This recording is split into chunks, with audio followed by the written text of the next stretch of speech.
Olá pessoal, tudo bem? Gilberto Martins na área, de volta aqui para a gente falar sobre o Flávio Rachador, um miliciano que resolveu, para tentar manter o capital político eleitoral do pai, que é outro miliciano criminoso, condenado por tentativa de golpe de Estado, está aí na disputa a presidência do Brasil, por mais inacreditável que possa parecer.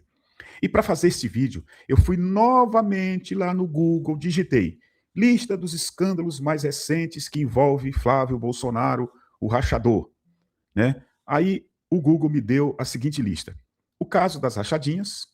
Ele foi acusado, como vocês sabem, pelo Ministério Público do Rio de Janeiro, de chefiar um esquema de desvio de salário de assessores no gabinete dele quando era deputado estadual.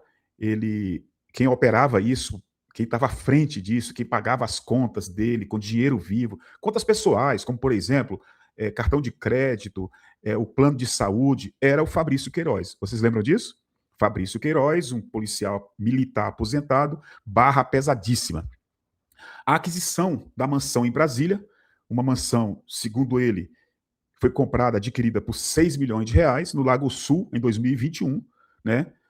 O cara financiou em 27 anos, pagou tudo em 3 anos. Ele deu uma entrada, né, alta, e a pergunta que a gente fazia na época, e ainda hoje todo mundo faz, é de onde esse cara tirou esse dinheiro para comprar um imóvel tão caro, né? Relações com milicianos, homenagens aos milicianos no Rio de Janeiro. Esse é um escândalo antigo, infelizmente ainda não foi investigado como deveria. Ele é denunciado como um cara que tem uma ligação muito estreita com o crime organizado do Rio de Janeiro. Ele condecorou, né, uma figura talvez a mais importante, a mais barra pesada do Rio de Janeiro, né, o ex-capitão do BOPE, Adriano da Nóbrega, que era, né, um matador de aluguel. A questão do Banco Master, vocês lembram, em maio agora, nós divulgamos aqui em áudio, ele conversando com um dos maiores criminosos da história recente do Brasil, pedindo 135 milhões de reais. Tem o caso da Marielle Franco, né, que ainda não foi esclarecido de forma adequada, está lá no Intercept Brasil essa questão. Tem a questão também até da formação acadêmica dele, ele mentiu um dia desse, né, sobre a formação dele. Tem, mais recentemente, aquela foto com o matador de aluguel do Daniel Vorcaro, o sicário, e por aí vai. Aí você pergunta, Gilbert, por que você está começando com esta lista de escândalos? Se fosse um outro político, já estaria calado, já estaria fora da política, né? Mas, repito, por mais inacreditável que possa parecer, com tudo isso nas costas, e tem muito mais, mas muito mais, né? A gente poderia passar o dia falando aqui, o cara é naturalizado como um candidato, né, a presidente da República. Pô, é brincadeira uma coisa dessa. Sinceramente, é sacanagem com o nosso país, com o povo brasileiro. Então, o que tem mais vindo por aí? Por que eu digo isso? Porque aconteceu alguma coisa nos bastidores que ainda não estamos sabendo. Olha bem, gente, não são apenas as pesquisas eleitorais favoráveis a Lula. Não é apenas isso, tem alguma merda grande por aí para estourar.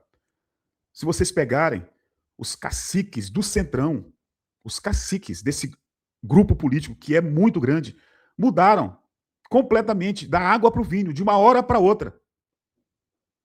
Do nada, o Lula ganhou um nível de governabilidade que não teve no mandato inteiro.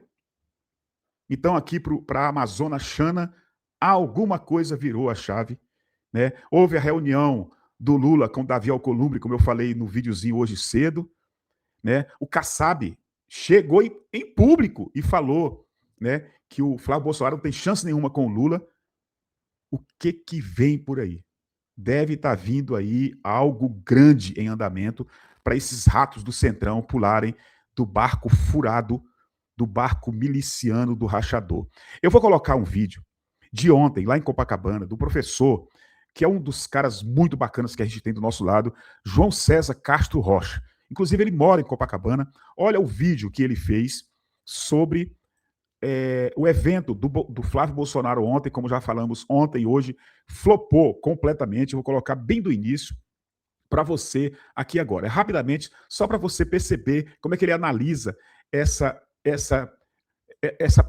vou dizer assim, esse sumiço do público em relação ao apoio ao Flávio Bolsonaro. Esta é a imagem da dispersão da manifestação do Flávio Bolsonaro, que começou hoje às 11 horas da manhã. Seria equivocado dizer que não há ninguém, claro. Mas o que se destaca cada vez mais é como as poucas camisas verde e amarelo, como os poucos militantes de Bolsonaro, já não mais se destacam em meio à multidão. O dia a dia continua, as pessoas caminham, aproveitam o domingo, que podem caminhar aqui no calçadão, e vemos aqui, um aqui, outro ali, se sentam já desanimados. Não há mais, em nenhuma circunstância, o entusiasmo que comandava as reuniões aqui em Copacabana entre 2018 e 2022, especialmente nada comparável ao 7 de setembro de 2021. Veja agora, por exemplo, essas pessoas que vêm. Aqui, 6 pessoas, nenhum entusiasmo.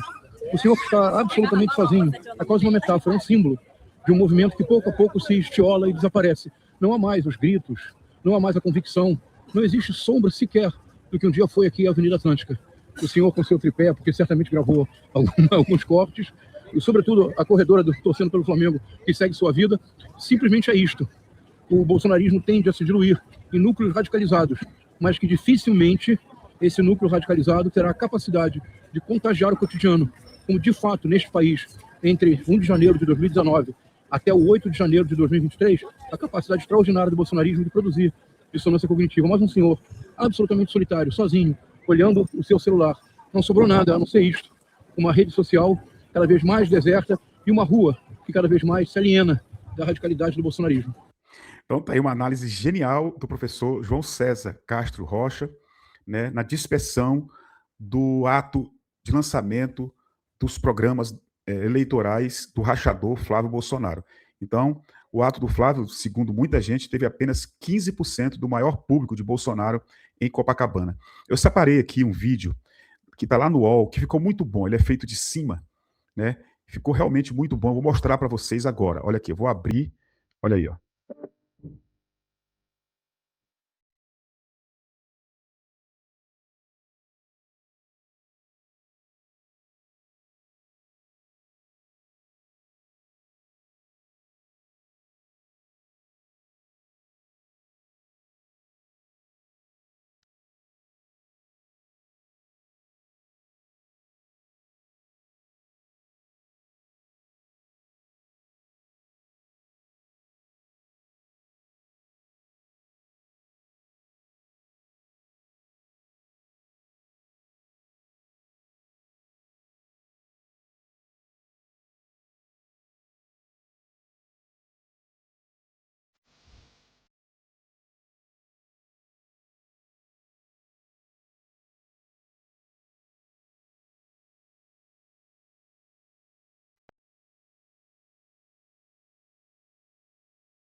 Veja agora do Lula. Olha a diferença. O problema é que eles não colocaram o som ambiente lá da Vila Euclides.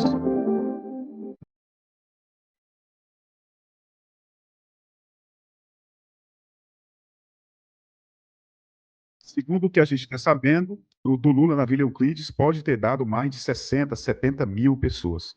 A gente vai, ao longo do dia, aguardar, né, a divulgação do número de pessoas, né, na Vila Euclides, que realmente foi algo assim espetacular, espetacular.